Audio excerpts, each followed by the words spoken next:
tir tu te chi bai le vek ole hei tu tuma chuan thil hlim om deuh mai kan thlir ho dawn ani tun line kan hria a puila zeta alar em maya tun lai taka hian ama ai lar hi Mizoram ah hian an om lo ve puwanan an kawma chung lai an comment na vel tele episode hrang hrang a rawn chuah chauh hma a an comment na hrang hrang te hi kan thlir ho dawn ani in hlimpui ve nge ke bei sei oi kan hmu ang hian puwana hian a rawn tih chuah tur thu kha a rawn tar lang ani chun hete a hian a rawn comment ta a episode 5 na a i rawn tih tir vai tiin a rawn comment ani pui chho dawn viau ani pahnihna chuan youtuber te content thar tur tin a rawn ziak a a hnuai hian mizo youtuber ten Sipai huaisen thon tu chiar an in tih hmuh tar dawn a rawn ti leh miah mai boruak chu a nei ani puila zeta hian kan chiar phei zel dawn ni aw pathumna puwan tlemoi om lo deuh pawh pa sawm thleng rawn siam ro u tin rawn comment le a a pui chho ani pa sawm thleng siam achak awm khawp mai pa sawm thleng in chak zawng kha rawn comment teuh aw khai a pui tan dawn e palina hei a petrol thun tur hi thisen a thun a rawn ti miah mai pa hmel rem rem tawh khawp mai thisen an thun tir vel ani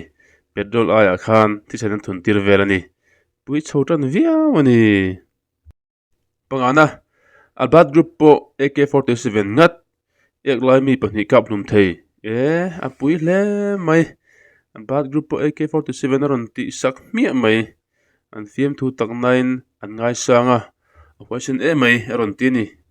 a pui ani hei chu a pui a petrol pawh thisen vek a rawn ti miah mai pui tak tak kan wahan tam tak a bike pawh hi bulletproof khai a pui awm rem rem hle mai a rawn soi pa leh na tuk thina mo a pui tak tak boka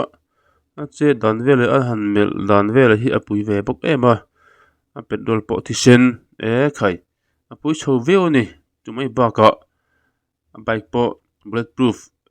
pui tak hin tap mai ni in thir zel te ang hi pui bawk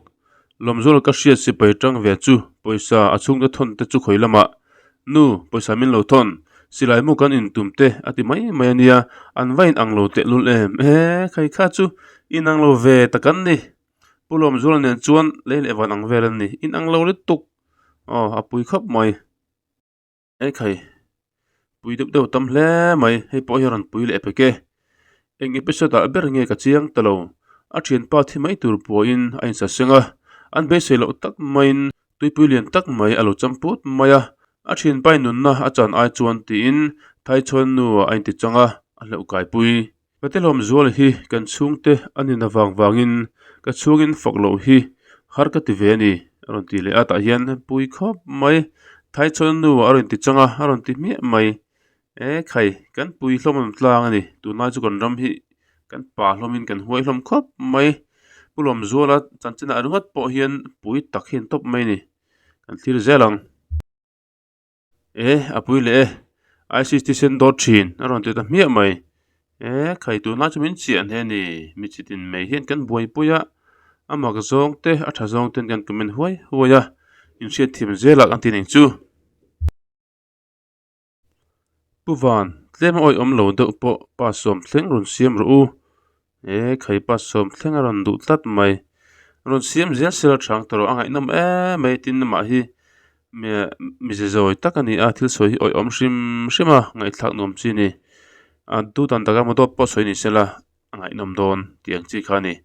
a tong kama fi vel faya ngai thlak anuam khop mai pa sawm thleng i ron sim sak ula kan van ti em mizo hnom hero sar elzet hi ron tol mi su a thil thiat zong zong soi arim lawang rin hel tu chuan ama zot ro u grupa chuan tu manan chhang thei lawang chu ron ti len ni ta hian